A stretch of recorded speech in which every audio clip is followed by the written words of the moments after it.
Oi, pessoal. Estamos de volta. A gente vai falar agora mais um pouquinho sobre a área que a gente está adotando essa disciplina de optativa.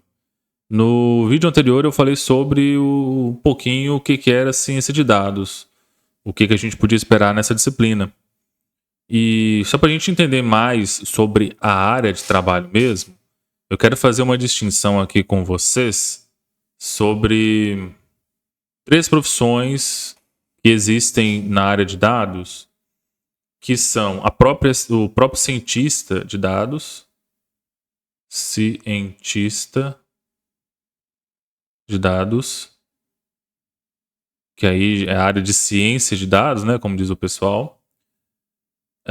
Tem também o engenheiro ou engenheira, engenheiro ou engenheira de dados. E tem a figura também do analista ou da analista de dados.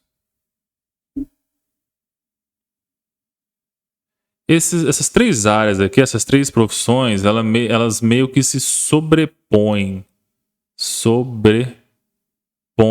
nas tarefas, porque vocês vão ver que tem hora que um faz uma coisa que é muito similar ou basicamente a mesma coisa que o outro.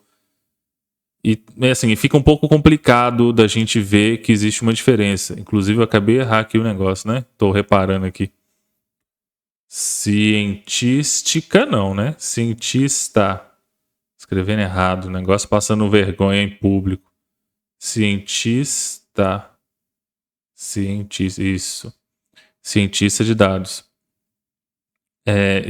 Essas áreas elas meio que se sobrepõem.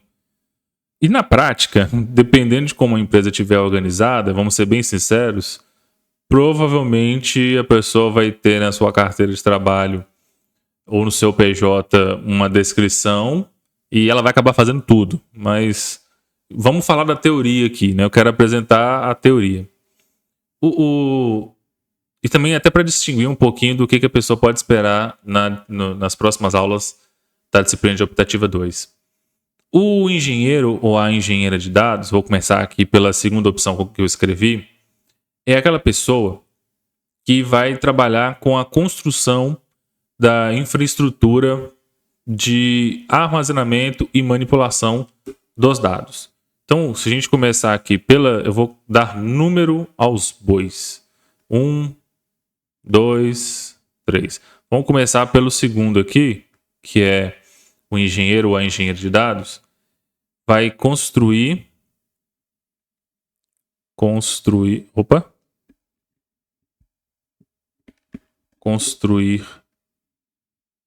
e manter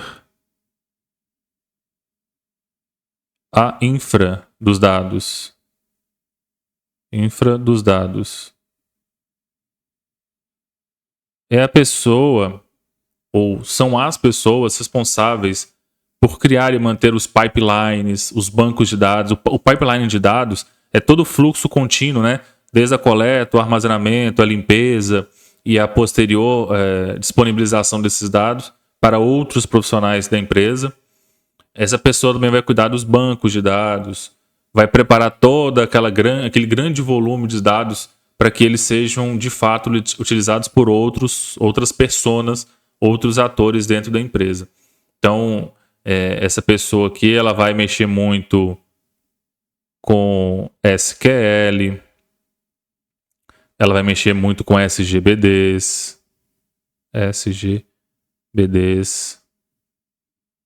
e outras tecnologias possíveis aí. Vai mexer com programação também, porque tem que mexer com a coleta, né? Então tem que saber um pouco não, bastante, de programação. Tem que trabalhar com essas possibilidades e tecnologias aí para que a pessoa possa, para que os dados eles fiquem disponíveis para depois serem utilizados. Já a figura do analista ou da analista, que seria a terceira figura aqui que eu listei, né? 1, 2, 3. é a pessoa que vai ficar encarregada de interpretar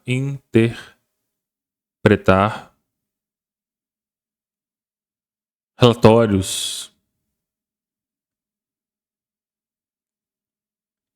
Então essa pessoa, ela vai todos aqueles dados que foram coletados, armazenados, preparados, manipulados e disponibilizados pelos engenheiros de dados, o analista ele vai analisar esses dados que estão disponíveis, ele vai identificar padrões, vai criar, eu coloquei interpretar, mas ele pode também criar relatórios, dashboards, né, que são os painéis interativos, visualizações dos dados, de forma a responder algumas perguntas específicas do negócio.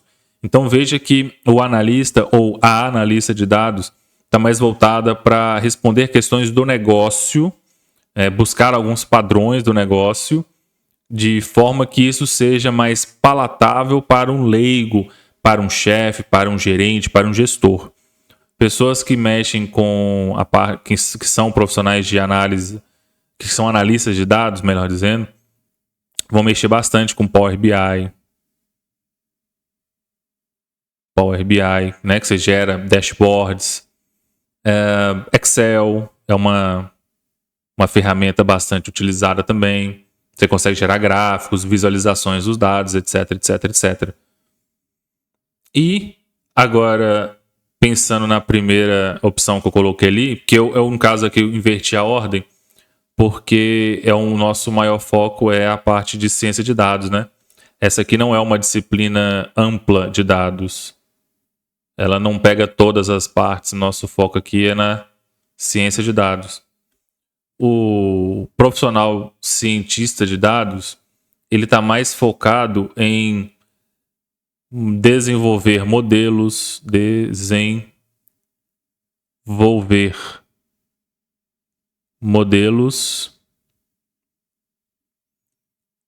estatísticos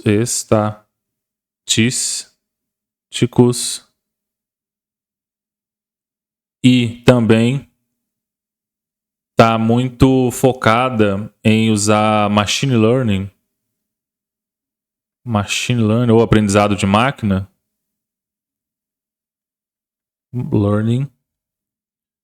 para construir modelos preditivos sobre o assunto, o contexto da empresa lá, né? Não sei qual que é a área, um exemplo qualquer aí, saúde. A pessoa que for o cientista de dados, ela vai pegar os dados que foram coletados, armazenados, pré-processados, disponibilizados pelo time de engenheiros, de infra lá dos dados.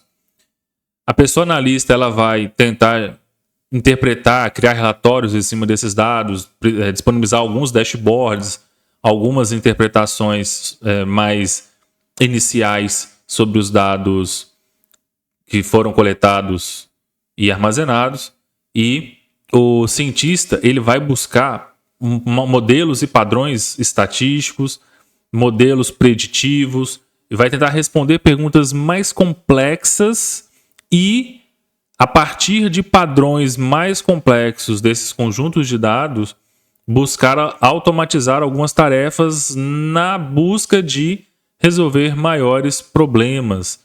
Então aqui a pessoa cientista de dados, ela vai ter programação também, mas bastante com Python, hoje em dia, né, linguagem bastante utilizada. R, que é uma linguagem voltada para técnicas estatísticas. Então essa pessoa aqui, ela tem que ter muito fundamento também, e aí eu falei no outro vídeo, mas vou escrever aqui, de estatística, tá? Não adianta fugir da matemática. Estatística. Deixa eu voltar. Estatística. Não adianta fugir disso aqui.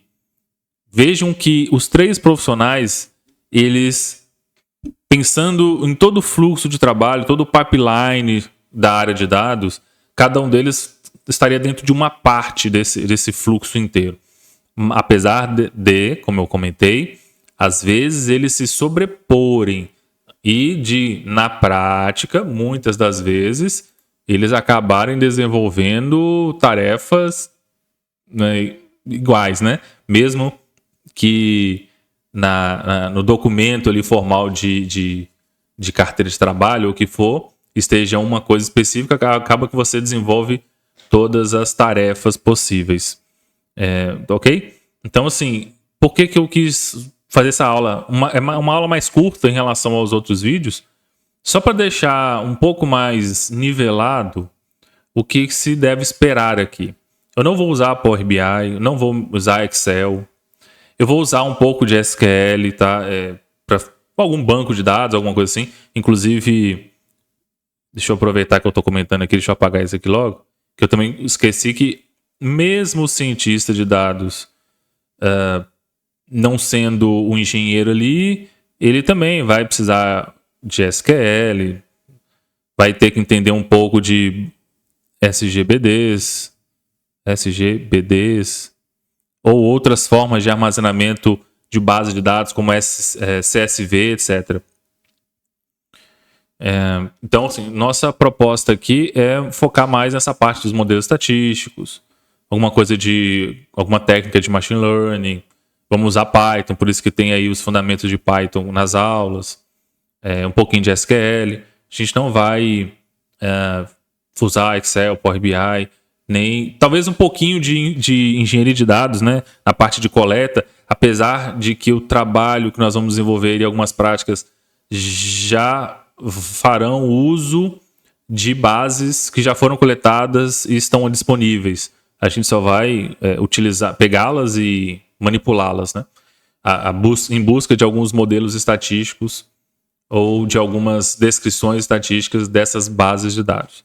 Então fica aí essa distinção, só para vocês conhecerem um pouco mais, que existe essa diferença. Eu vou deixar aqui na descrição do vídeo as referências onde vocês podem ler um pouco mais sobre essas distinções, entenderem um pouco mais sobre as três áreas e talvez outras áreas que existam, outras profissões, melhor dizendo, que existam dentro da área de dados. Combinado? Eu volto no próximo vídeo e a gente se encontra lá. Até mais.